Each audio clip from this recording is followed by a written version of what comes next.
পেটে এরকম আঘাত পাইছে যে বলতে বাধ্য হইলাম, ওর জরায়ুটা বের হয়ে গেছে। ঘটনাটা হচ্ছে আপনার 2রা জুন 2026। ভাগ্নিকে মোটরসাইকেল চালানো শেখাতে গিয়ে মামা ভাগ্নির মৃত্যু। দুর্ঘটনার পর এমন শিরোনামই ছড়িয়ে পড়ে বিভিন্ন গণমাধ্যমে। কিন্তু নিহত গোলাম রাব্বি ও ইশাতারার স্বজনদের প্রশ্ন, যদি একটি ট্রাকের সঙ্গে সংঘর্ষের ঘটনাতেই তাদের মৃত্যু হয়ে থাকে তাহলে সেই বিষয়টি কেন গুরুত্ব পায়নি? কেন দুর্ঘটনার কারণ নিয়ে তদন্ত শেষ হওয়ার আগেই মানুষের কাছে ভিন্ন একটি বার্তা পৌঁছে গেল? গত 2 জুন মতলব ব্রিজের উপর সড়ক দুর্ঘটনায় প্রাণ হারান মামা গোলাম রাব্বি ও তার ভাগ্নি ইশাতারা। নিহতদের স্বজনদের অভিযোগ, কিছু শিরোনাম এমন ধারণা তৈরি করেছে যাতে সাধারণ মানুষ ঘটনাটিকে ভিন্নভাবে দেখছে এবং নিহতদের সম্পর্কেও নেতিবাচক মন্তব্য করছে। আমরা কিছু জানি না, আমরা কি বক্তব্য দিব, দেওয়ার মতো পরিস্থিতি আমাদের ছিল না। যেহেতু আমার ভাগ্নি আশঙ্কাজনক অবস্থা, তার এরকম হয়েছে যে হার্টের যদি 4টা ভাগ করা হয়, 3 ভাগ অচল হয়ে গেছে, জাস্ট একটা ভাগ তার সচল আছে, একটু একটু বিপ বিপ করতেছে, পালস আছে। তারপরে ওনারা বলছে যে আপনারা ইমিডিয়েটলি ঢাকা নিয়ে যান। আমার ভাই তো স্পট ডেথ, মাথায় হেভি ইনজুরি, আর ভাগ্নির হচ্ছে মাথায় ইনজুরি ছিল, প্লাস ওর হচ্ছে আপনার পেটে এরকম আঘাত পাইছে যে ওর বলতে বাধ্য হইলাম যে ওর জরায়ুটা বের হয়ে গেছে। আমি বললাম যে তাড়াতাড়ি আপনারা ব্লিডিংটা অফ করেন, আমরা তো নিয়ে যাব। তো নিয়ে গেলাম।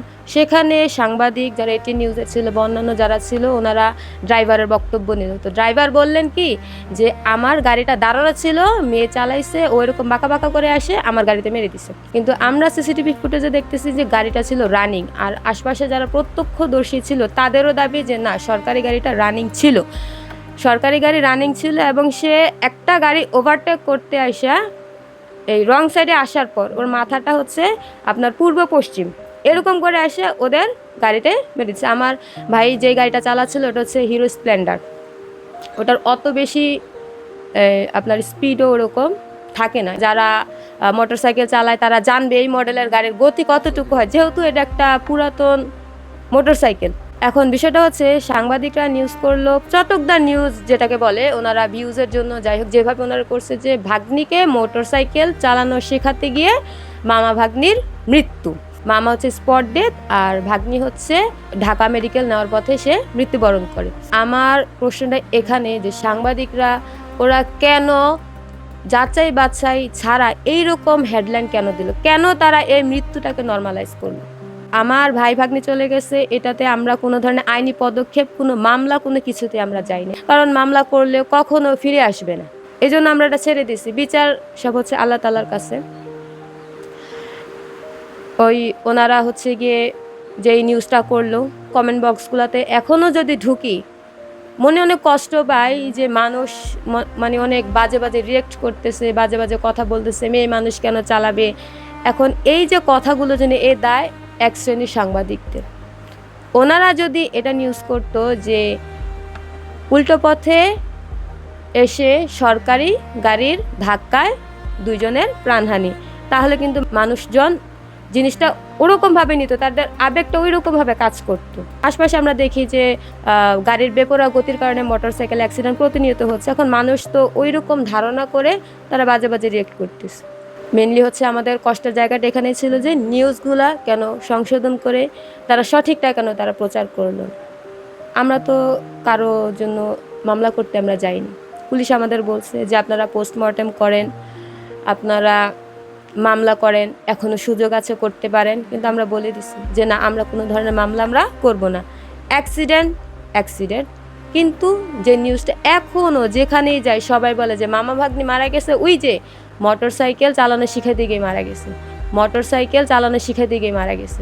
মনে হয় 20% মানুষের কাছে পৌঁছাইছে, বাকি মানুষের কাছে সত্য নিউজটা পৌঁছায় নাই যে সরকারি গাড়ির উল্টো পথে এসে সজোরে ধাক্কার কারণে 2 জনের মৃত্যু। আমার ভাই মতলব ডিগ্রি কলেজে অনার্স 3য় বর্ষে ছিল, আর আমার ভাগ্নি ইশাত আরা শেরে বাংলা মহাবিদ্যালয় টিকাটুলি, সেখানে সে এবছর 9ম শ্রেণীতে ভর্তি হয়েছে। কিছুদিন আগে সে নিবন্ধনও করে আসছিল। সরকার থেকে সহযোগিতা, সরকারি সহযোগিতা বলতে আমরা জানি যে সড়ক দুর্ঘটনায় যদি মারা যায় তাহলে বিআরটিএ থেকে নিহতদের পরিবারকে 5 লক্ষ টাকা করে দেওয়া হয়। যেহেতু আমরা মামলায় যাচ্ছি না, ভাগ্নি এবং ভাইয়ের জন্য তাদের পরকালের মঙ্গলের জন্য, ভালোর জন্য আমরা মহৎ কিছু কাজ করতে চাই। এ লক্ষ্যে আমরা বিআরটি আবেদনের জন্য যা যা করা প্রয়োজন আমরা সেই লক্ষ্যে আমরা এগোচ্ছি। আর এমনিতে প্রশাসন থেকে দেখা করতে আসা বা ওনাদের নিজেদের থেকে কিছু দেওয়া এরকম কিছু আমাদের ওনারা আসেনও নাই, দেখেনও নাই, দেয়ও নাই।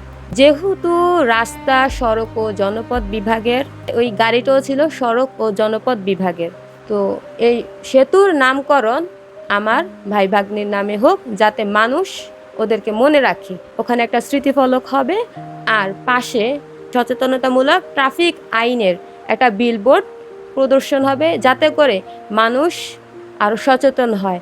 এই রাস্তাটাতে অনেকে বেপরোয়াভাবে গাড়ি চালায়, এটা সত্য। যেহেতু রাস্তায় কোথাও স্পিড ব্রেকার নাই, তো এটা আমার আরেকটা আবেদন থাকবে যে এখানে স্পিড ব্রেকার দেওয়া হোক। আজকে আমার স্বজন চলে গেছে, একই দিনে আমার 2 জন নিকটাত্মীয় চলে গেছে। আর কারো মায়ের বুক খালি না হোক, আর কারো স্বজন না হারাক, এটা হচ্ছে আমার চাওয়া। মুজাহিদ, করিজন 24।